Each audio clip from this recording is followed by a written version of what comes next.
Le groupe paragraphe se trouve au milieu du ruban Accueil et comporte différents outils nous permettant d'ajuster les paragraphes.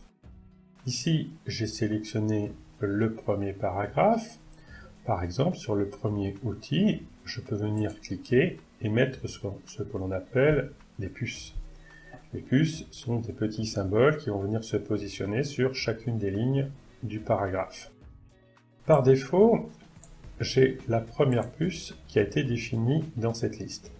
Mais je peux sélectionner une autre puce. J'ai une petite flèche sur le côté qui me donne une liste déroulante avec d'autres symboles possibles.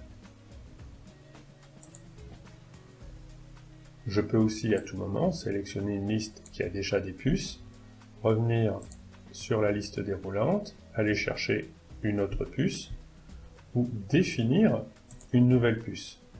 Pour définir une nouvelle puce, je peux aller chercher un symbole, une image ou une police.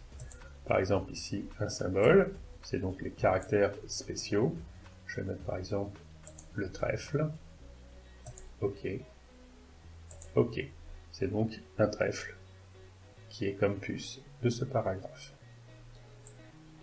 Je peux avoir besoin aussi parfois de faire des listes numérotées. C'est le deuxième bouton, numérotation. Automatiquement, les numéros se suivent. Je peux arranger ces numéros en mettant des numéros de type latin ou avec d'autres présentations avec des lettres. Très intéressant quand on veut faire des listes d'informations dans son document. Nous avons également la possibilité d'avoir le troisième bouton qui nous donne des listes de numérotation avec des incrémentations, c'est-à-dire des décalages de numéros. Là, par exemple ici, les feuilles mortes, j'aurais pu très bien faire ici, avec ces deux boutons, des retraits. Donc je crée des sous-niveaux. Je fais entrer, je me retrouve sur le même niveau. Je fais entrer, toujours sur le même niveau. Je reclique, je crée un sous-niveau.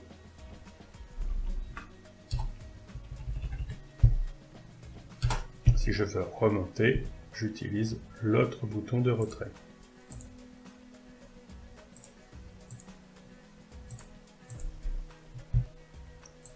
Si on veut supprimer tout ça, tout simplement, nous allons effectivement revenir sur une liste aucune, ce qui enlève les numéros. Je vais supprimer avec la touche Sup les petits essais. Là pareil, je resélectionne et je dis aucune. Et je reviens au point de départ. Qu'est-ce que je peux faire d'autre? Je vais sélectionner mes 4 lignes d'un paragraphe. Je peux tout simplement utiliser les retraits sans forcément mettre des puces. Ce qui me permet de déplacer mon document sur l'horizontale. Je peux aussi, ici, changer les alignements de mes textes. Mon texte est aligné à gauche par défaut. Je peux le centrer sur la largeur de la page. Je peux aussi l'amener tout à fait à droite de ma page. Ou le justifier. Alors le justifier est intéressant quand on a des documents avec plusieurs lignes par paragraphe. Ça permet d'ajuster effectivement le texte à l'intérieur de son document. Très utilisé pour les livres, les manuels, sur lesquels il y a beaucoup de texte. On retrouve cette logique également dans les magazines. Je peux aussi, je vais le faire avec ce paragraphe, qui est un bon exemple, je peux aussi m'amuser à trier ces lignes par ordre alphabétique, en utilisant le bouton ici qui est le tri, de A à Z. Je clique une fois, une boîte s'ouvre, me permet de faire des tris sur 3 niveaux.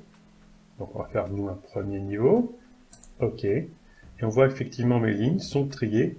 La lettre D c'est la première ligne, la lettre E la deuxième ligne, la lettre L, la lettre T. Cela dénature complètement mon texte pour l'exemple, bien évidemment. Voilà, c'est ce bouton qui permet effectivement de faire le tri. Je vais annuler pour revenir à mon texte initial.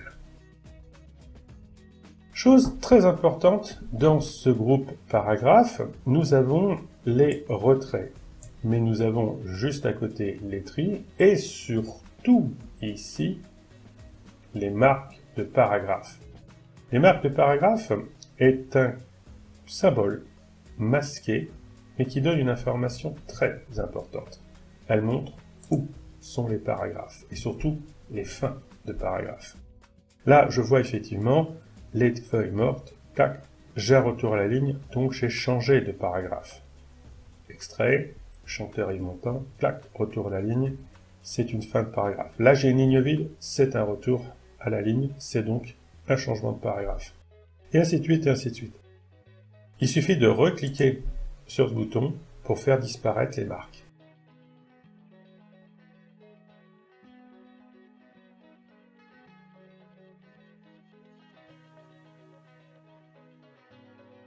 Deux derniers boutons sur ce groupe. Le premier, c'est celui qui va nous donner une couleur de trame de fond, et le second, des bordures. Par exemple, je sélectionne ces deux lignes, et je souhaite afficher un encadré. Donc une bordure autour de mon texte. Je peux choisir aussi de donner donc une couleur à l'intérieur.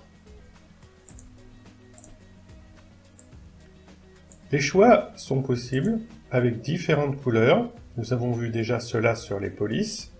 On fait des choix ou aucune couleur ou autre couleur et on retrouve les systèmes de mosaïque pour choisir sa couleur. C'est toujours le même type de commande. Pour les bordures, c'est un peu différent. Nous avons des choix préétablis. Il suffit tout simplement de l'appliquer à la sélection. Ou alors, nous pouvons choisir la dernière commande qui s'appelle bordure et trame, qui va appeler une boîte de dialogue sur laquelle nous avons plus d'options. Donc par exemple ici, je pourrais choisir de mettre de la 3D. Je pourrais aussi choisir de faire du personnalisé. Ce personnalisé, je vais le faire sur cet aperçu. Donc je décoche toutes les possibilités. Je sélectionne le type d'encadré que je veux et je l'applique. Donc cela se fait en deux temps. Personnaliser, je décoche toutes les possibilités de l'aperçu, puis je sélectionne le style et je l'applique. Regardons ce que cela donne. Voici le résultat final. Je vais le faire une dernière fois sur ce paragraphe. Bordure et trame. Personnaliser. C'est décoché.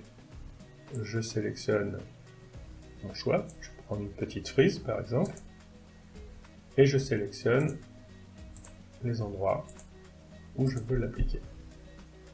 Donc nous avons les quatre coins et le centre.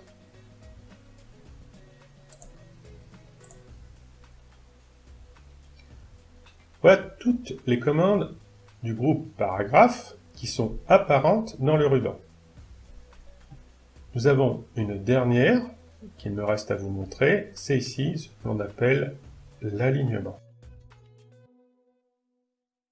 L'alignement va me permettre de donner un espacement, de donner de l'air à mes paragraphes. Là par exemple, j'ai sélectionné ce paragraphe et j'ai un interlignage d'un point entre chaque ligne. Je vais pouvoir augmenter cet interlignage et donner donc un espacement plus important à mon texte. Par exemple, 2 points. On voit que ce paragraphe est beaucoup plus aéré par rapport au précédent et au suivant. C'est donc une façon de décoller, si je puis dire, le texte. Nous avons aussi des options d'interlignage qui permettent de régler très finement les espacements et les retraits. Il y a toujours un aperçu pour voir ce que cela va donner avant de valider.